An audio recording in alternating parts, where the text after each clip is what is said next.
Just as a whole, if you're not familiar with Nat decks, just why did Jason just ping me? Okay, I'm ignoring that. He just pinged everyone and said, hold on, wait, I have to go check that. At Partaker, everyone who beats Spood this season will get $1 from me. DM me your form of payment. Fuck you, Jay. While I'm recording the video. Okay. He got you good. He's gonna get his. That's the new. That's the new bit for the beginning. God damn it. Okay, fair enough.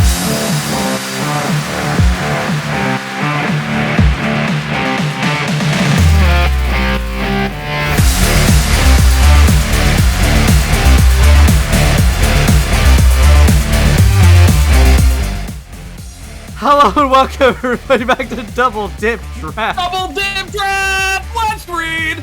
I am your host, Cabral, joined by... Food, coach of the Southtown Sand Slashers. What team are you on? The Hatchling Engage Slashers. We're in different divisions this year. Not only that, we have 3 divisions this year, which means that we can sit together and talk about the Pearl Division. Man. Very exciting. A lot of fun teams here. Some heavy hitters and a couple of newcomers. But a lot of classic faces that have come back that are in Pearl Division. Yeah, I'm really excited for the Pearl Division. Since we've got 3 divisions, we're kind of breaking up the people who are in charge of doing the recaps and the analyses. And so myself and Cabral, barring any unforeseen consequences, will be taking care of the Pearl Division's recaps and analysis. I'm in Platinum, he is in Diamond. I believe it's going to be myself and Aurora taking care of Diamond, and Aurora and Cabral... Or no, it's myself and Cameron taking care of Diamond. Yes. Damn it. And then you and Aurora doing Platinum. Yep.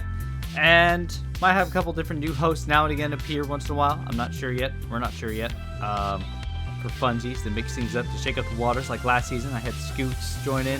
I had Vincent for one of them. I had Nick for one of them. So we'll see. Always fun to have new faces, that meet some of the people that are also just playing in the division other than just us, because I'm sure you're tired of hearing our voices all the time. Sure. Definitely true. Either way, welcome to the analysis. Welcome to the draft analysis of the Pearl Division. We've got 8 teams in the Pearl Division this year that we're going to be taking a look at in an arbitrary order as determined by the website. And I think it is in order of date signed up or like registered on the website. Now that I think about it. Yeah, it has to be. Cool. So we're doing this, I guess, in the arbitrary order that people registered for the website. And who better to start us on an arbitrary order than co-host of the league and one of your other draft analysts who you will be seeing in a different one of these videos as and when they come out. We've got Aurora, coach of the Hoensbroek Haunters, coming back for her 6th season of Double Dip. She's been doing all right the last 6 seasons. So her story is one of consistency. To a frustrating degree. Aurora, is basically always a playoff contender. She's anywhere from round 1 elimination to 4th in the bronze, to 3rd in the bronze, to 2nd in the grands, to 1st in the grands. I mean, she can wind up on any spectrum of playoff results. And she is the frontmost draft that we'll be taking a look at in the Pearl Division. And I do believe the team as well is a very good just team all around to help her get to playoffs this year. Mm-hmm. Starting off with Landorus Therian being on there. Yeah, it is classic Aurora team. Let's go ahead and actually, we'll say what the Pokemon are. How about that? And then we'll take turns. You do the first one, I'll do the second one. Oh, don't mind if I do. Well, as you just said, Landorus Therian is her S tier. We have Mega Beedrill as an A tier. Infernape as her other A tier. Grab Starmie for a B tier. And Sylveon for her second B tier. Yep, with followed up with Duraludon, fun typing, over in C tier. And Meteor. Palisand. And Serena. Muck. In the D tier, specifically, yes. Now we're in the D tier. We got Muck now we're in and the D tier, Murkrow and Togedemaru. You stole the last one from me. Hey, and I'll steal more from you too if you're not careful. Did I scare you? Yeah. What was the there a scream? Were you worried? No. I apologize for that. Either way. Okay, Aurora. So we're not going to spend too much time on it. If you want to hear us harp on Lando T, then you can listen to last year's. I think it was Scoots' draft. Lando T is just good at everything. If you're anyone who's anyone, if you know Pokemon VGC or Smogon singles or really any format, then Landorus Therian is just the epitome of Pokemon. That competitive Pokemon, Landorus is as competitive Pokemon as Stealth Rocks and U-Turn, Intimidate, Ground Flying, Stealth Rocks, Earthquake, Choice and Vest and Defensive and Offensive and Fast and Slow and Strong and Stupid. It does not like ice. Does not like ice, that's true. Does not like ice, does not care for water either. Yeah. But one of those types like Gliscor and Garchomp that really, make ice a strong offensive type. Oh, yeah. But overall, a lot of the Pokemon on Aurora's team have some pretty decent synergy.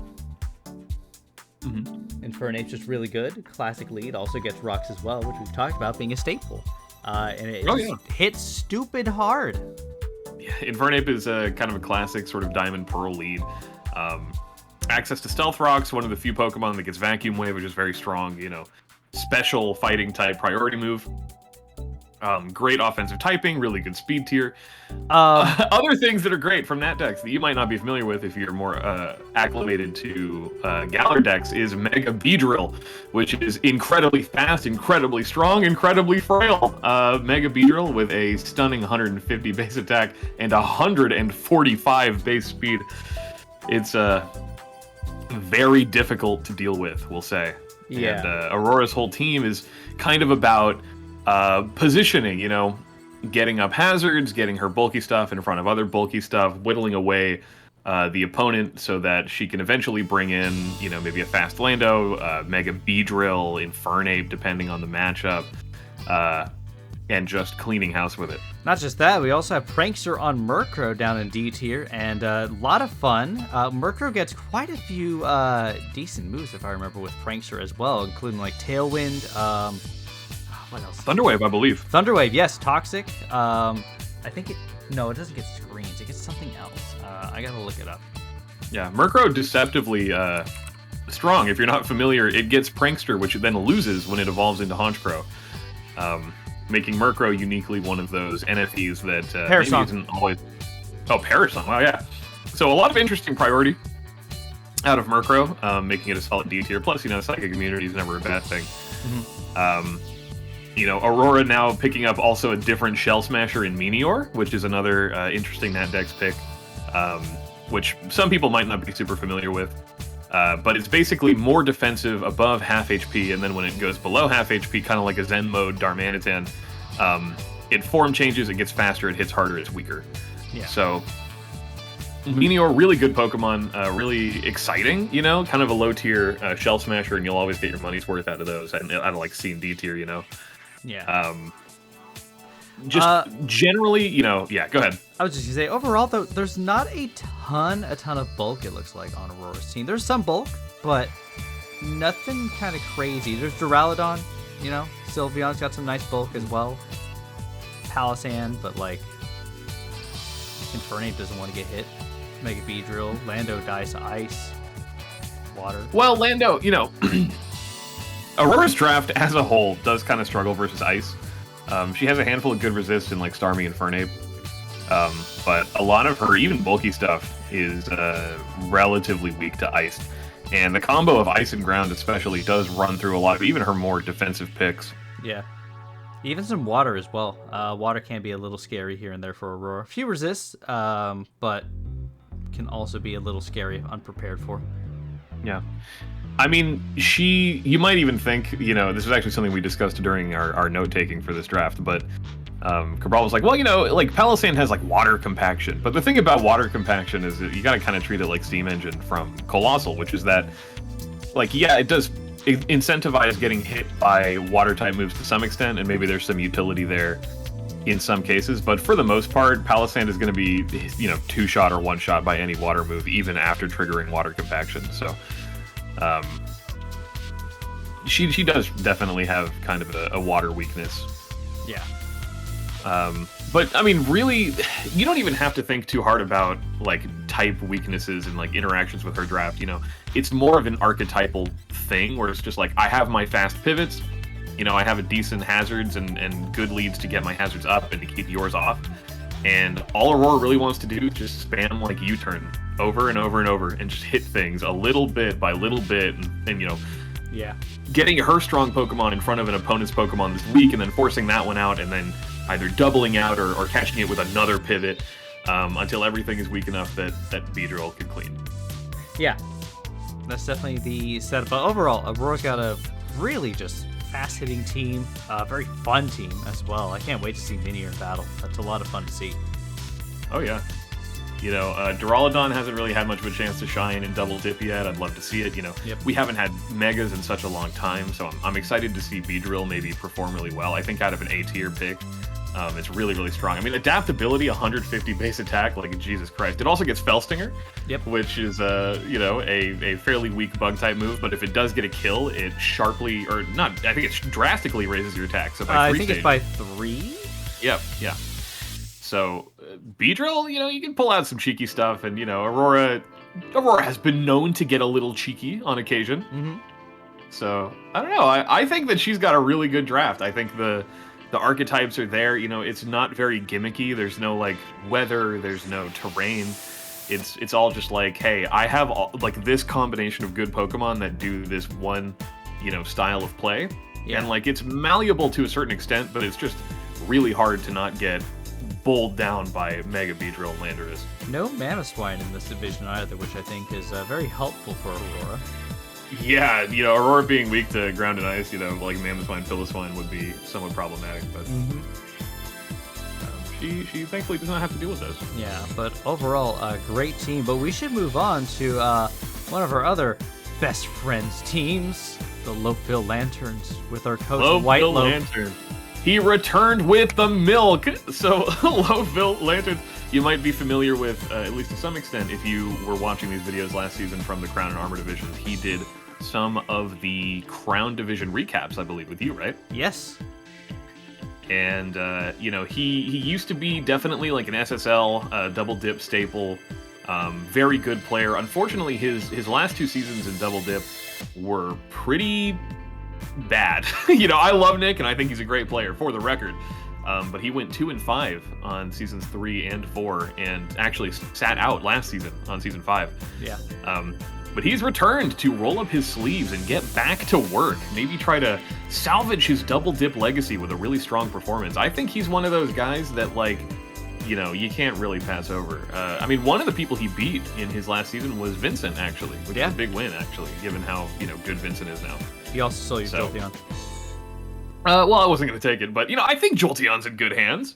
I think, I remember when Nick was covering my draft last season, he was like, man, Jolteon is great, it gets quick feed for your guy, and so he's a gentleman. He recognizes the value of Jolteon. The value. Yeah. Jolteon is really good, though. And overall, Nick's got a lot of good hitters on his draft with Jolteon. Shell Smash Blastoise is great. Well, why don't we read off what the draft is? So how about we don't take turns this time? Let me have it. Let's hear it. Fine. Starting off, we got Rillaboom in his S tier. Blastoise in A tier. Shell Smash is terrifying. Chansey's also in A tier. Just a lot of HP on that thing. Absol Megas in B tier. We have Comfey in B tier as well, with our C tiers being Druddigon, Jolteon, Alolan Marowak, and Sirfetch'd. And rounding out the bottom of D tier is Jinx, Levani, and Relicanth. Levani, by the way, getting 103 base attack and 92 speed, with also having sticky webs, is kind of fun. Yeah, I wanted to draft Levani, and I didn't even know it had over 100 base attack. Yeah. It's really genuinely quite a good Pokemon. Mm-hmm. I think Nick got some great value out of his low tiers. Relicanth, Levani, Sirfetch'd, Alolan Marowak. Obviously, I'm a little biased towards Jolteon, but that's my guy. Mm-hmm. I think this is a great draft. This is one of those drafts that's just like, I'm so fast, I just hit you with my fast Pokemon, and you're too slow and weak to not die, Yeah. Blastoise being a notable returning Pokemon from last season, where it was on Aurora's team, I'm pretty sure. Yep. It did so good. I mean, it moved up a tier, and this is in the National Dex like ecosystem. So there's like the power creep is worse than it has been theoretically, and still Blastoise managed to go up a tier, in no small part due to its outstanding performance last year. And it's just the rapid spin. It's a bulky water when it needs to be.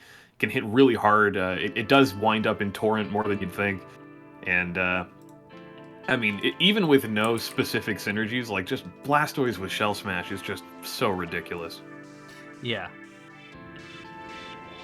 One of the things as well is, do we get priority, by the way, with Leavanny or no? Do we get priority from Leavanny? Yeah, I don't think we do we? Well, let's have a look. I don't know what it would have. Yeah, it doesn't have any priority. Yeah, it doesn't have any priority. Thought I might get Grassy Glide or something like that, because we do have Grassy Terrain coming up, which is super nice, by the way, just because it also gets rid of these... Oh, wait, it does get Grassy Glide, doesn't it? Hold on, let me go double check that. I don't think it does. Well, we wrote it down in the... Hold on. I could be wrong. It definitely doesn't get Grassy Glide. Okay, where did that come from? What? Don't know. Gas? Hold on. I don't know, man. Look, Rillaboom and Comfey are themselves like so scary. Comfey also had a really good season picking up a win on IDM. Yeah. Or rather being on a team that picked up a win from IDM. And it's just so fast. You know, Rillaboom, Grassy Glide goes absolutely bonkers insane. Anyone, again, it's an OU staple. Most people would probably know that if they come from like a competitive Pokemon background. Yeah. Comfey, you know, doesn't see a lot of play in higher tiers, but in draft, it's absolutely ridiculous. Triage is not only an incredible ability to give priority to your healing moves, but it also gives you +3. You move up 3 priority brackets, so you're out prioritizing like extreme speed and quick attack and stuff too. You know, it doesn't even come down to a speed matchup. Yeah. So, Comfey really, really strong, you know, against the right teams where they're stacking a lot of dark fighting or dragons. Comfey's so scary. It also does quite well versus water types. It does. Due to its Giga Drain. Yeah. Which Nick does have some pretty good defenses against water overall, and it's not really a way to hit him. One way to hit Nick, though, is with some rocks, but that's pretty par for the course for most players. Mm-hmm. Yeah, he's got a lot of rocks. Again, Leavanny just getting a special shout out for having Sticky Web. Anything that's not massively high speed on his draft, like Relicanth, can definitely benefit. Surfetched especially is a great webs abuser. Yep. And even, you know, in specific instances where maybe that's not the case, like Chansey being able to teleport out and to get safely into something like a Alolan Marowak that can then like flame charge with a web up, like that thing very quickly becomes a real problem if you're not prepared to deal with it. Even though it's not on Trick Room, which traditionally, you know, Alolan Marowak finds itself on a lot of Trick Room teams. In draft, it can do a lot more than that.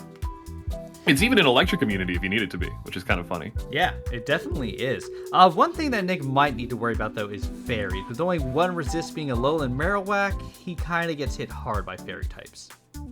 Yeah, the thing about Alolan Marowak is I love to heap praise upon it, but the problem is now Marowak is kind of Atlas for this, you know, draft. It's you know, one of a few electric immunities. You know, it needs to be like the spin blocker and like the normal attack soaker. It's the one ghost. It's the only fairy resist. So like Marowak does kind of have to do everything defensively, or at least like a lot of very important things it needs to be doing defensively for this draft. Yeah. I don't know. I mean, overall, I think that Nick is going to find he's going to really like stuff like Choice Band, like Surfetched or Relicanth, or, you know, maybe Specs on Jolteon, or, you know, I don't know. Just in general, like, he's going to be pretty item reliant, and his game plan is relatively straightforward most of the time. You know, like, Rillaboom's not really going to shake it up too much. You're probably going to be seeing, like, Swords Dance, Grassy Glide on that thing every day.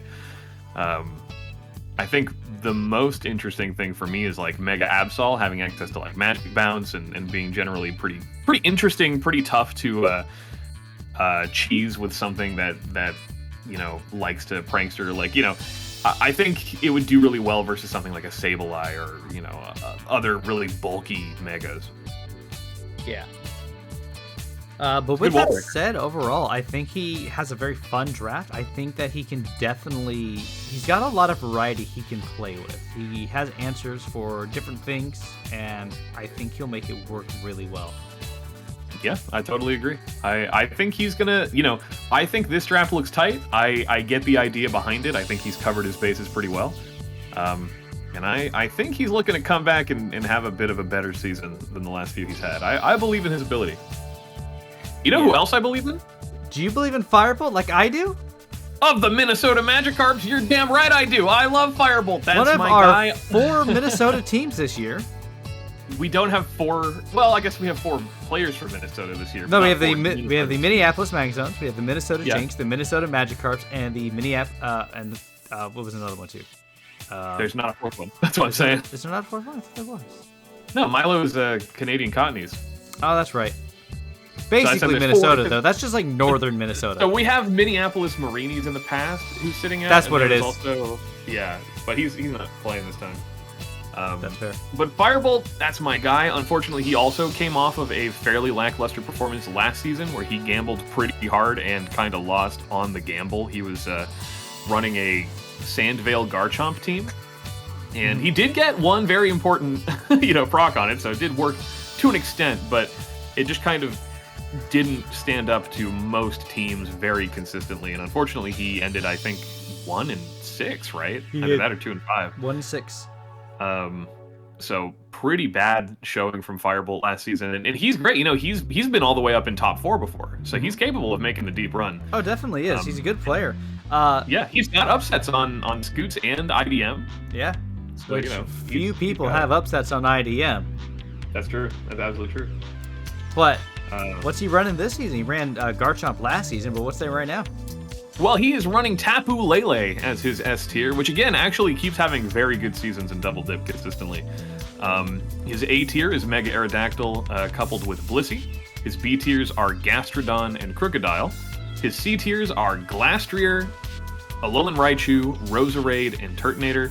And his D tiers are Aggron, Cramorant, and Phalanx, which are a lot of cool Pokemon, a lot of cool, weird Pokemon, especially Cramorant, which is kind of a Firebolt staple. He really likes Cramorant. He's got quite a few ground types, or a couple ground types, actually. He's got Pokemon that can take a couple of hits, doesn't he? Yeah, he's got some bulk, The kind of weird thing about this team is I feel like its constituent parts are very good. I think he got really good Pokemon for the tiers, like, being the guy that got Gastrodon or Crocodile or Tapu Lele even, or Blissey. Those are all individually very good picks. And I think they synergize to an extent, but I think a lot of these Pokemon otherwise are things that he kind of plucked out of a different team's archetype that would be a little more powerful, right? Like Alolan Raichu, but with no electric terrain. He's got Lele Psychic Terrain, but he doesn't have anything that really effectively abuses it. Even Mega Aerodactyl, you might at first glance be like, okay, well that's a fast, somewhat frail Mega that hits hard, so surely it would benefit from Psychic Terrain.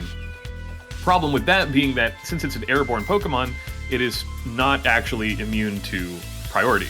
Your Pokemon must be grounded in order to actually take advantage of any terrains. You have to be touching the ground.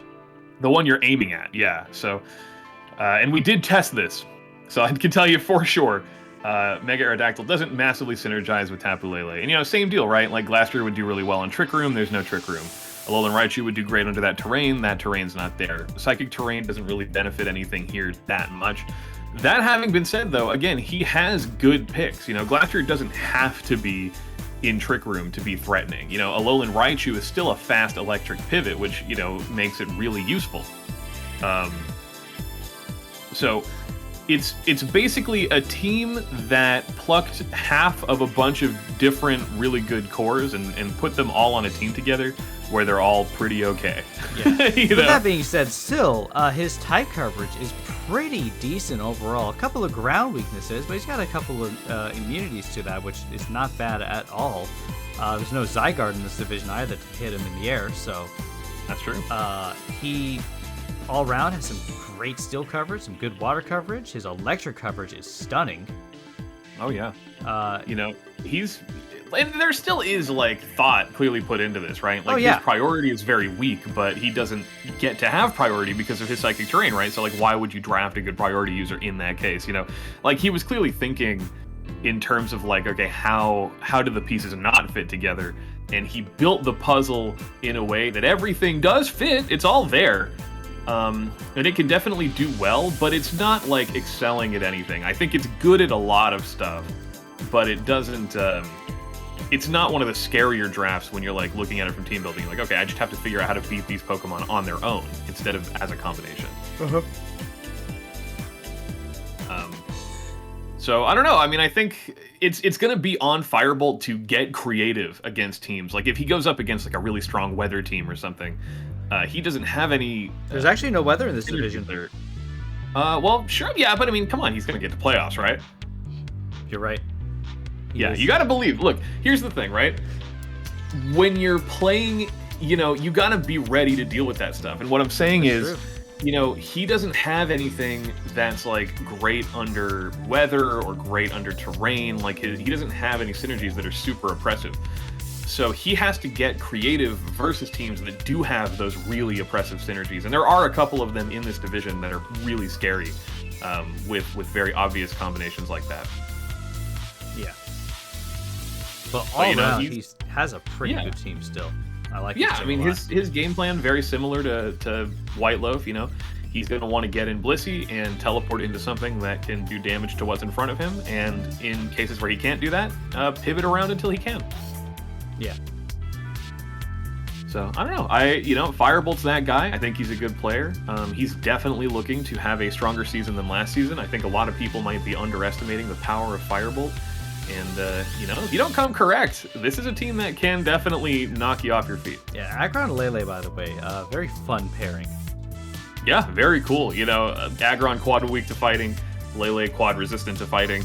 Aggron can absolutely tank stuff like Heavy Slam, where Lele would struggle to it. So, really cool. And also, Aggron's just super defensive. Really cool. Mm-hmm. The only problem with Aggron on this draft is actually, one popular way to run it is to run it sturdy with Custat Berries. So then someone would hit it, bring it down to 1 HP, and then it would get priority on its next move. But again, Psychic Terrain would be somewhat disruptive to that.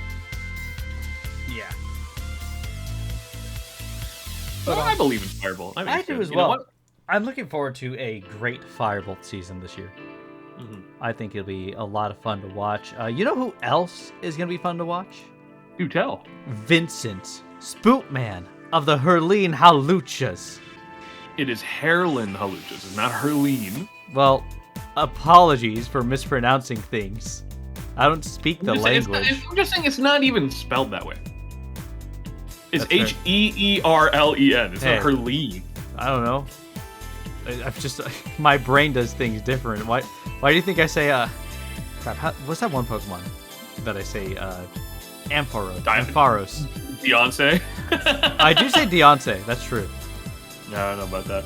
I also say Ampharos. Well, tell me about Spookman Vincent of the Heerlen Hawluchas. Yes, Spookman Vincent has drafted something insane this season. Being in Natdex now, Zamazenta Crown is a legal S tier this time around. And it is a crazy pickup with some crazy defenses, some great HP, and beyond that, he's got some good Pokemon to pair with it.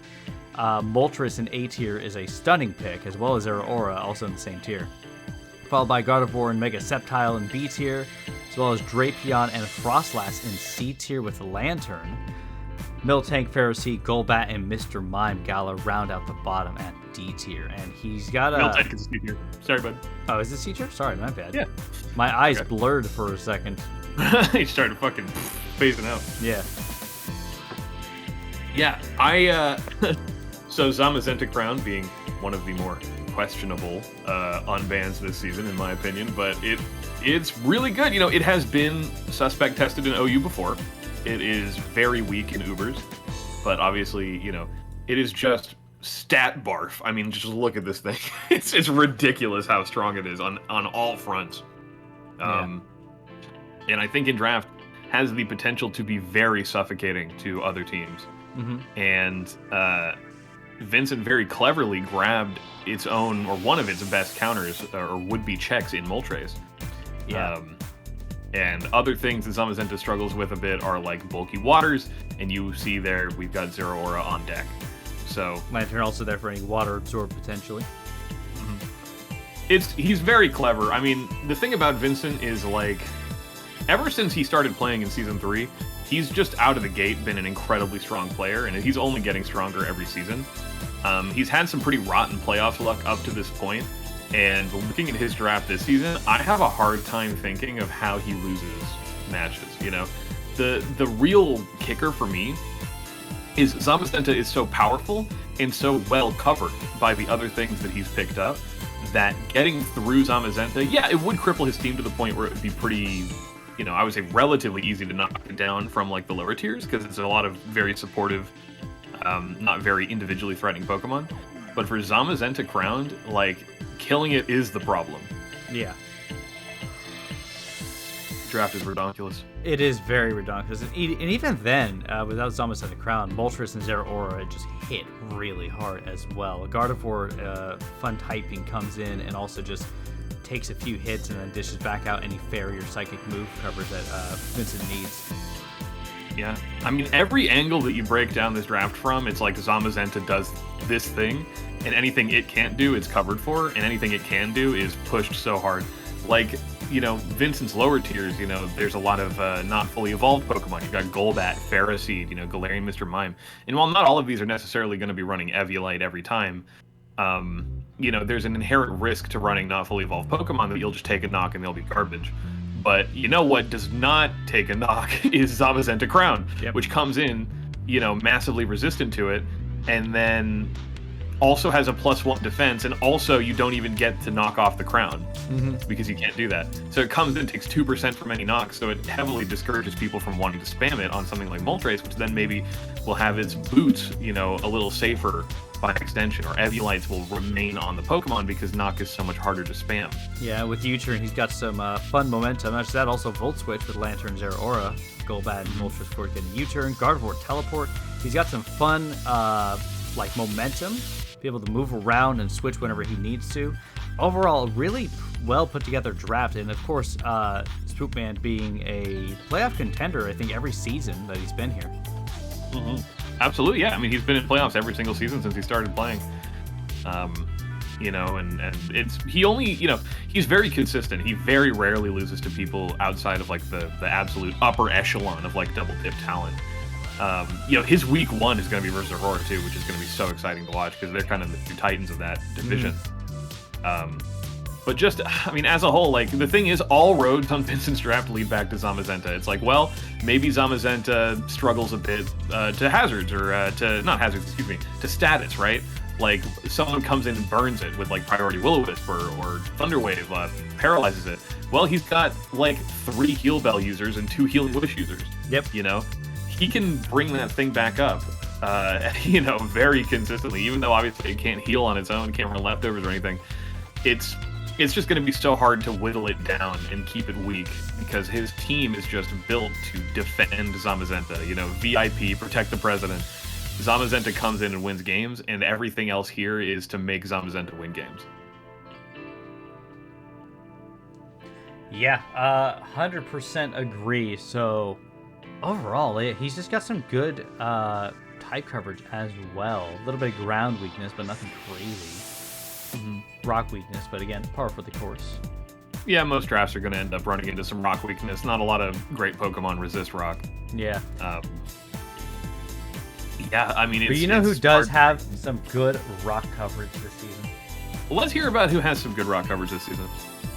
Our favorite GTP Woody of the Schaumburg Salamences, bringing a really interesting team this season. Grabbing a few of his favorites, of course, but we do have Charizard Mega X as his S tier, along with Hippowdon and Porygon 2 in A tier. Bronzong and Fortress round out B tier, with C tier having Claydol, Copperajah being back again. It is, I think, Woody's favorite Pokemon, actually. I believe so. Deontay, as I say, but you say Diancie. Kangaskhan, those are also in C tier, with D tier having Camerupt Greedent, Captain Crunch is back, how terrifying. and Jeez. Musharna at the very bottom.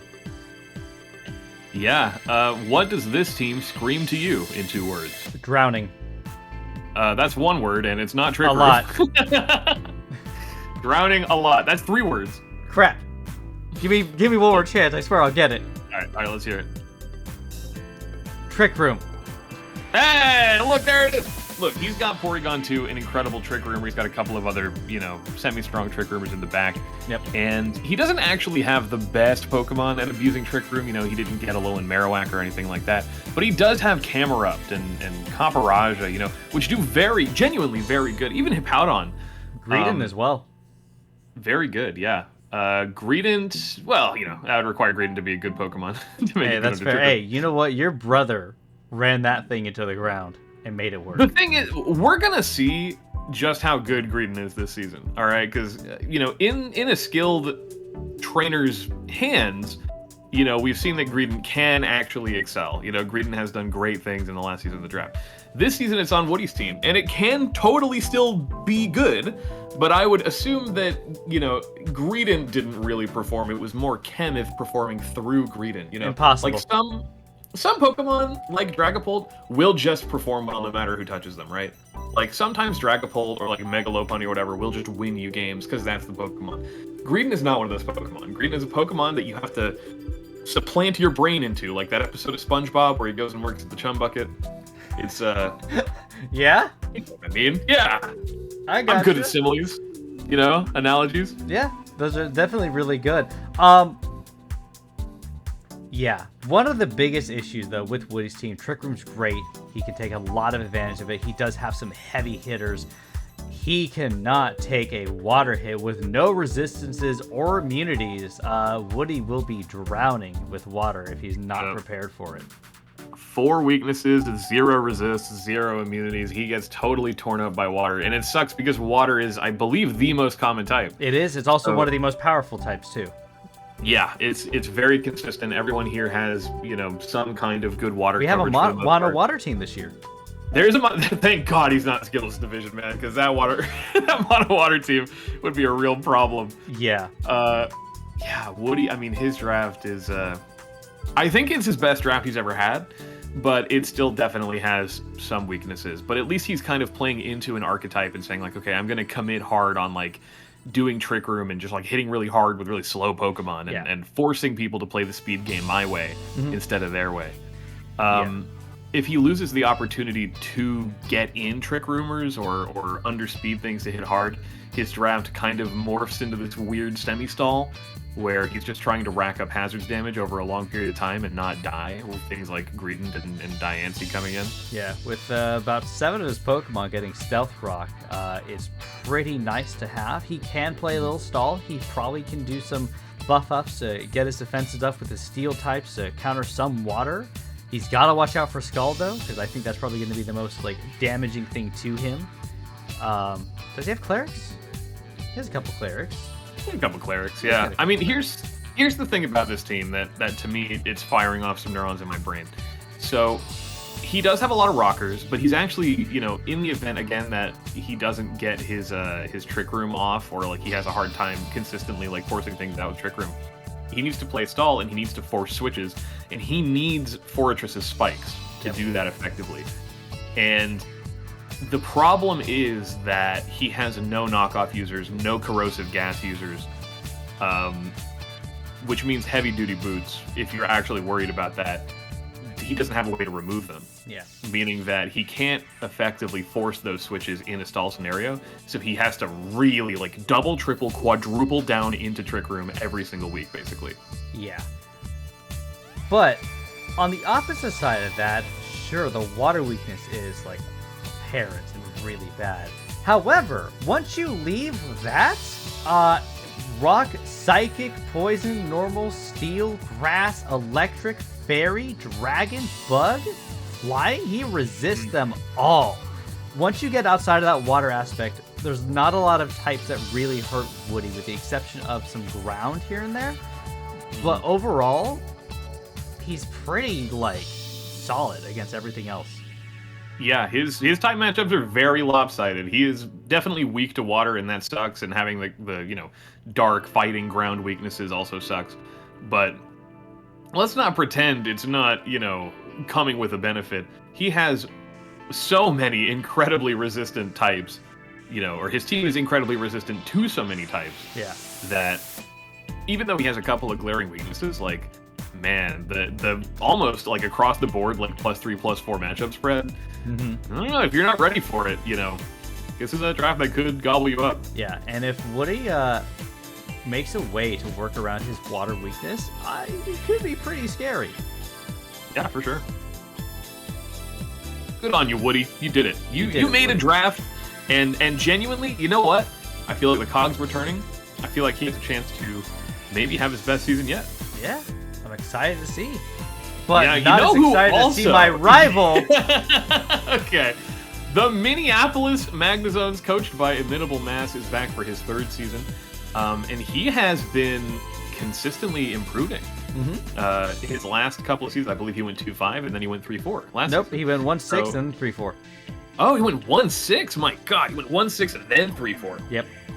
So now, I guess if the pattern holds, he goes 5-2. Yeah. So he's brought back Celesteela from last season. That was his S tier before. It's his S tier again. He's also got in A tier Gardevoir Mega and Gengar. In B tier, he's got Amoonguss and, pour one out, Vaporeon. Ah! I know, your favorite. We have got in C tier Crustle, Morpeko, Talonflame, and Type Null. And in D tier, Alolan Dugtrio, Flareon, and Hitmonchan to round it out. Yeah. I did not pick up Vaporeon this year. That's true. You've got... Explain your beef with Mass.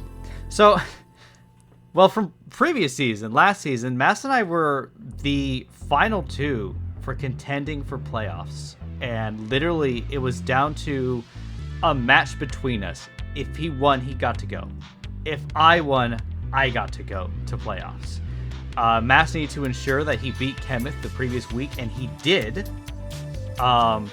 And after that, all he had to do was beat me to make it to playoffs, and all I had to do was beat him. So our record is actually was the same at the time, being literally, I think +2 or -2 for the differential between us. Like, almost the exact same. Yeah, And there was a way for Nihilus to squeak in, too, with, like, a very specific outcome. But... There was. Definitely was. So I basically went and took Magmortar with Salicberry. I'm sure many of you at this point have seen the video of Mr. Heat Miser. Of course. Belly drum and just swept him with it. Very fun, very satisfying, but now because of that, we're rival teams. We're on almost a similar level, I feel like. Either way, I don't think Vaporeon could have gone to anyone better. I think Vaporeon is in good hands with Mass. I do trust him. We're not in the same division, so I don't have to be mad at him. We can let bygones be bygones, and Vaporeon's a lot of fun. I love the Pokemon. I am very biased, but there's a lot of niche little things you can do with it that are dumb and that work really well for some reason. Yeah, can be very tricky. It can randomly, work up in front of really slow weak teams. It can obviously do... Its main thing that it does is just kind of like Milotic, but it can Wish Pass. Yeah. And it's a little less bulky. And it's really good at that. A water immunity, never a bad thing to have. Which is a good thing for Mass, because it's his only water immunity, with only one other water resist being Amoonguss. Now, I will say, Amoonguss. So, look, Amoonguss and Vaporeon, by themselves, make it hard to run water versus this draft. It does. They're both so bulky. Yeah. And actually, let's zoom out and take a look at Mass's draft. It is so fat. I mean, in places, it is, like, basically semi-stall, Yeah. Celesteela, Amoonguss, Vaporeon, Type Null. Not Gardevoir, really. Gardevoir is like a wall breaker. Yeah. But I'm saying, like, between Type Null, Vaporeon, Amoonguss, and Celesteela, like, these 4 Pokemon make it so annoying. If you don't have just, like, the perfect type combinations to hit these things, if you're not constantly whittling them down with good hazard control, it's just going to cause problems. Very defensively powerful team. He's very reliant on forcing switches and then hitting switches hard. You've seen this in a lot of other teams, kind of like Nick and Aurora's to an extent. Forcing the playing field to let your wall breaker in to just hit really hard. And Mass has that with kind of a stall twist. So, he definitely has a lot of stuff that's fast and frail or hits hard or whatever, Morpeko, I love Morpeko. It's got a lot of utility. It's a rapid spinner. Aura Wheel makes it really fast. But the thing is, his main source of damage is like Celesteela, Gardevoir, Gengar. And those are Pokemon that, you just kind of want to get them in. Like, Celesteela obviously can be run offensive or defensive for sure. But the thing is, outside of his, like, very top Pokemon, everything else hits so weakly and for such little damage that it turns into a stall draft. Yeah. He does have a couple of hitters on the bottom with Hitmonchan, Flareon, and Talonflame being able to smack things really hard. A little Industrial as well. Actually more Pekka too. More Pico. However you say it. He does have some Pokemon that can come in and just hit hard as well. Like you were saying, when he just switched it out from stall to punching, it's what he does. He does it well. Yeah. Ironically, like I said earlier, even though he does, ostensibly have a water weakness on his draft, I think between Amoonguss and Vaporeon, it's just so hard to abuse it. It is. If you haven't ever fought Amoonguss, it's one of a handful of Spore users, which means, fully accurate sleep move. It's incredibly defensive. It has access to Regenerator, which is, straight up one of the best abilities in the whole game, and certainly amongst all. He's going to do a lot of long games. I would expect that his games are going to go, on average, like 50-plus turns. Yeah. And it's in that sense, like along that logical line, he really needs to prioritize keeping Crustle alive, because Crustle is his best shot at getting consistent hazards up, and he needs control of hazards on the field to have an effective, time stalling. Oh, yeah. Otherwise, if you let them switch infinitely on you, like eventually, you can lose your Amoonguss just getting overpowered. If they hit your Vaporeon hard enough times, it will die. He's got a lot of threatening stuff, but it's like a lot of it is mid-speed or, very fast, but somewhat, doesn't hit that hard. For Mass to, prosper, he needs Crustle to basically come every week to do really well, and he needs to be denying rapid spins, denying defogs. Yeah. He doesn't have any... I mean, he has Gengar, but it's very risky to use Gengar as a spin blocker, because if you eat a random, Shadow Claw or Sucker Punch or whatever, you just die, and then you lose one of your only, like, really hard-hitting Pokemon. And not just that, also, we talked about the water weakness. There's a bit of a ground weakness going on here as well, with only Celesteela and Talonflame being immune to ground. Not that they can't work around that. Celesteela still hits hard, takes hits as well, but just something for Mass to keep in mind. And then on top of that, Mass has some good resistances. Fairy being, like, in pretty... bulky for him, or resistance wise, yeah. +4 on resisting Fairy is kind of insane. Yeah, it is. And even Dragon too at +3 is pretty nice, with everything else also kind of being around that level that's not water, rock, and ground. He excels against the Dragon, Fairy, Steel core. Like, all three of those he's massively resistant to. Yeah. Which is very rare. I mean, that's generally considered to be the strongest, like, draft core. Yeah. So... I have a feeling Mass is going to be scary. It's really hard for me to place, like, like Mass and Firebolt and Nick, they have so much to fight for between, like, the four of them.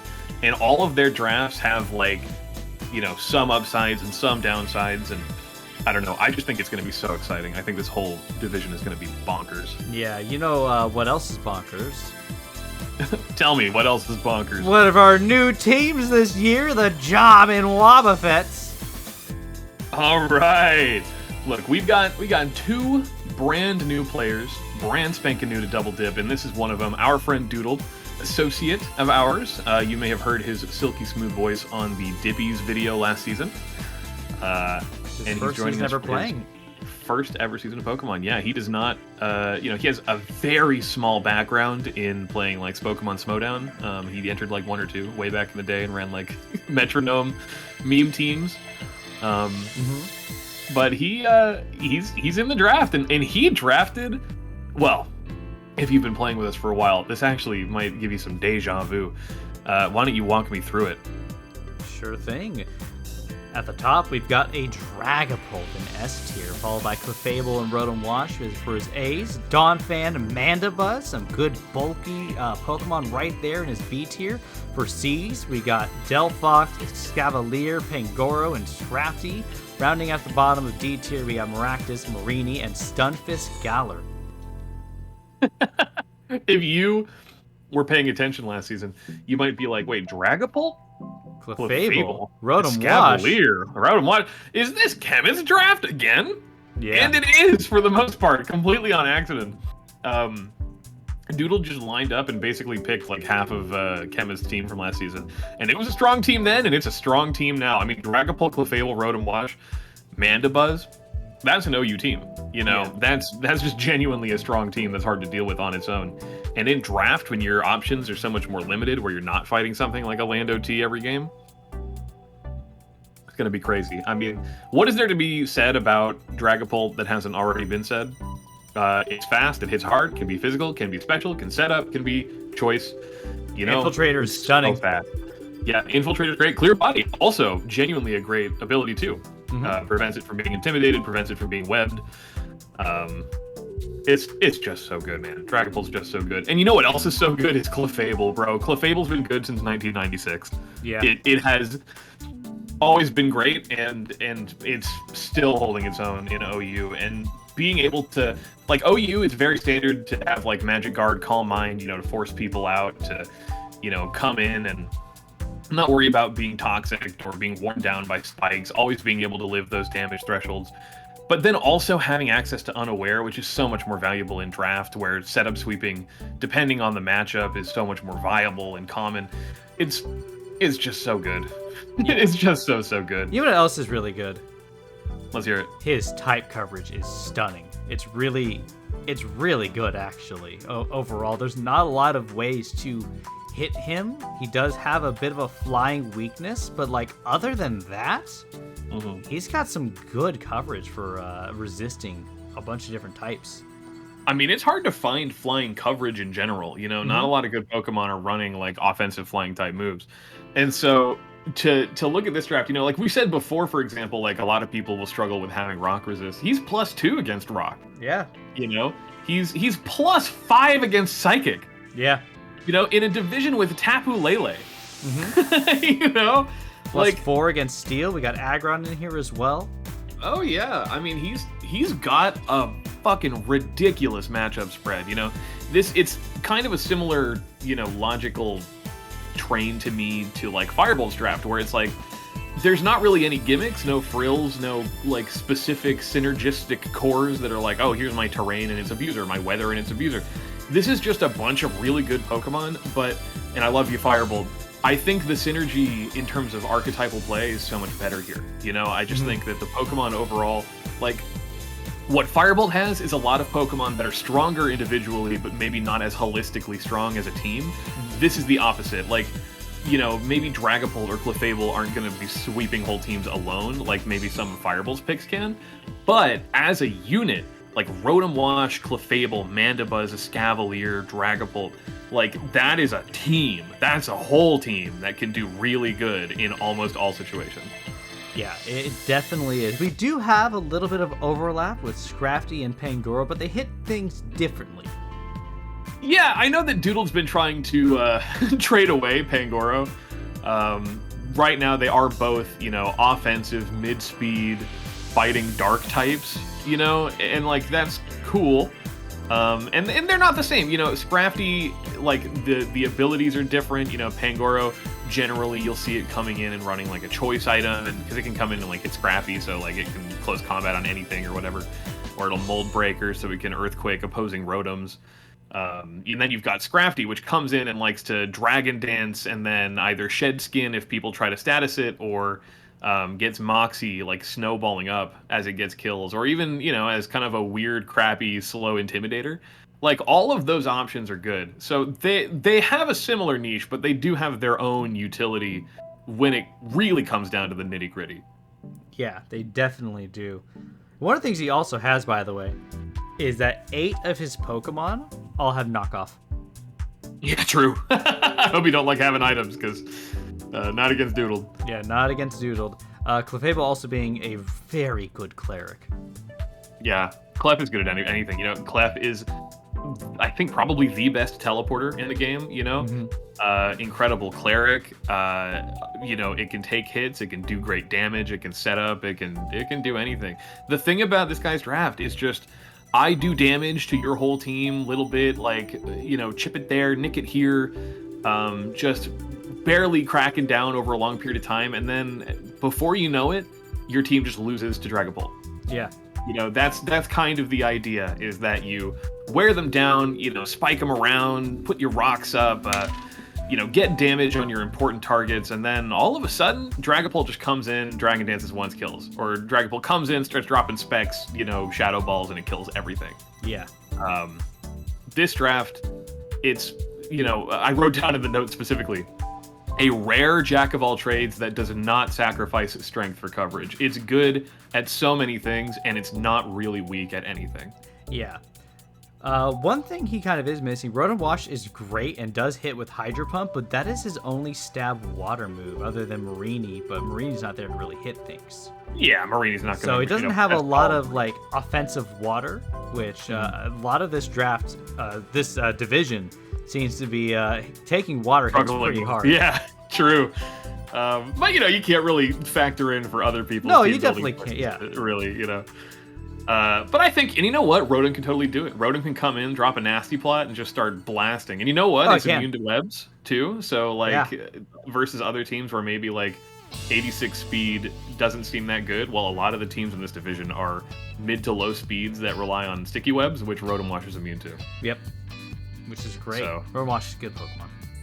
I think Doodled has a phenomenal draft, and I mean, legitimately probably one of the best, like, inaugural season drafts I've ever seen. Yeah, I definitely can agree with that. But can you agree with me on who the last person in this division is? Is it Fireball? Close. You're very close. One more time. Oh, it's the Pinkan Persians! There we go. Coached by Lynn! How are you doing, Lynn? Welcome to Double Dip. Also, your very first... I don't know why I switched this to, like, a second-person perspective. Lynn is also on her very first season of Double Dip. I don't really know what her background in competitive battling is, but, you know, she's Firebolt's girlfriend. They live together, and Firebolt is such a grinder for this that I'm sure it's rubbed off at least a little bit. And she's got a pretty interesting draft, too. But hers, you know, like, a lot of this division has been, oh, I position, I put up my hazards, I have my mid-speed wall breakers, and I, you know, threaten, and I blah, blah, blah. Like, Lynn, refreshingly, kind of just comes in as like, I have fast Pokemon with high stat, and I hit button, and you die. And that's it. You know, my Keldeo comes in, and it kills you. My Alakazam comes in, and it kills you. My Regieleki comes in, and it kills you. Lucario. You know, Lucario, Nidoqueen, Braviary, Colossal, Decidueye, Houndoom, Dugong, Pidgeot, and Galarian Rapidash making up the last of her team. But my god, look at those top tiers. Like, what the hell?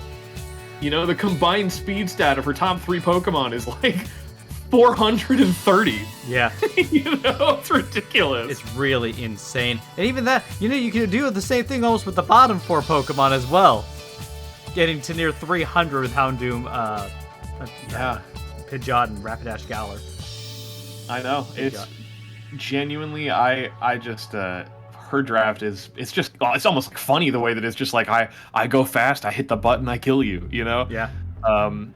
Specific things, you know, Regieleki has had middling results specifically in Double Dip because its first season it was kind of over-tiered, and I don't even remember if anyone drafted it last season at A tier, right? I think someone did draft it last season, right? It's hard to remember. I thought someone did. But, you know, basically, like, with Keldeo, Alakazam, Regieleki, even Lucario to a certain extent, it's just like I get in, I do damage. I will say, you know, it's pretty, like, special favored towards the top. Not exclusively because Lucario and Regieleki can still run physical attack. But, my god, look at that special attack stat. It doesn't go below 100 until B tier. Yeah. Until halfway through B tier. You know, and that's Nidoqueen. Like, and she has sheer force. Yep. So she's still doing so much damage. Even then, go further down to Decidueye Houndoom coming in with over 100 special attack stat. Yeah, it's too bad that she's in the division with Chansey and Blissey because, you know, it's going to cause some problems. But Overall, like, just just out of the box threatening draft. Like, fast, hits hard. It's not, it's not like it's brain dead, it's not hyper offense per se, but it is very straightforward. It is, I got my guys and they're going to hit you. And if you're not ready to stop the train runs you down. Yeah.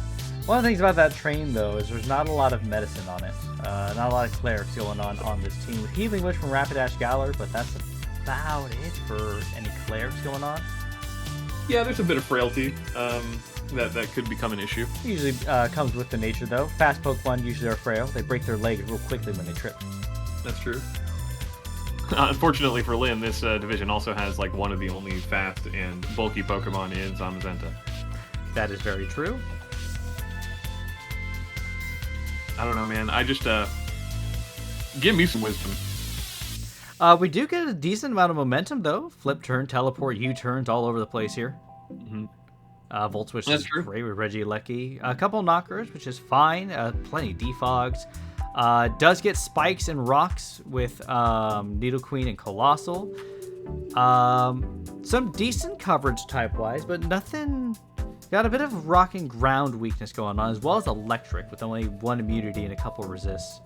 Yeah, and electric could be really scary because a lot of her important Pokemon are weak to electric, Yeah. And Alakazam, for example, like even though it's not weak to electric, if you've got a fast electric type that can outrun it, which admittedly is pretty rare, but like, I believe Galarian or Alolan, I think Alolan Raichu can outrun it? I'm not sure. Yes. I don't know. Look, all I'm saying is, like, Alakazam doesn't love taking those hits. Keldeo hates taking electric hits. Braviary obviously doesn't want to take electric hits. Dugong, Pidgeot. Just all over the place. Even Houndoom doesn't have a lot of bulk to be able to take a hit from stuff like that. Yeah. So...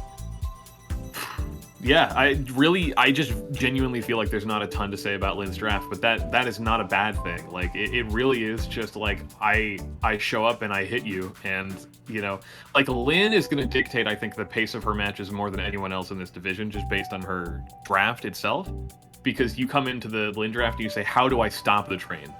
And her approach to team building is going to be, how do I prevent them from stopping the train? But in either case, the preemptive assumption is like, oh my god, Keldeo murders me. Oh my god, Alakazam murders me. Oh my god, Regieleki murders me. Oh my god, Lucario murders me. Oh my god, Nidoqueen murders me. Yeah. Like, it's just so smothering that the team building is just going to have to come from like, how do I stop this before it gets rolling? But you know what? I think that is every single team in the Pearl division. That is. I'm very excited to watch the games in this division. I think this should be a lot of fun. It'll be really interesting, and it'll be a dynamic season with some new players. Not that there aren't new players in the other divisions. We'll get to those at some point. You have to watch the other people. Of course. Myself included, being as one of those other people, talk about another division.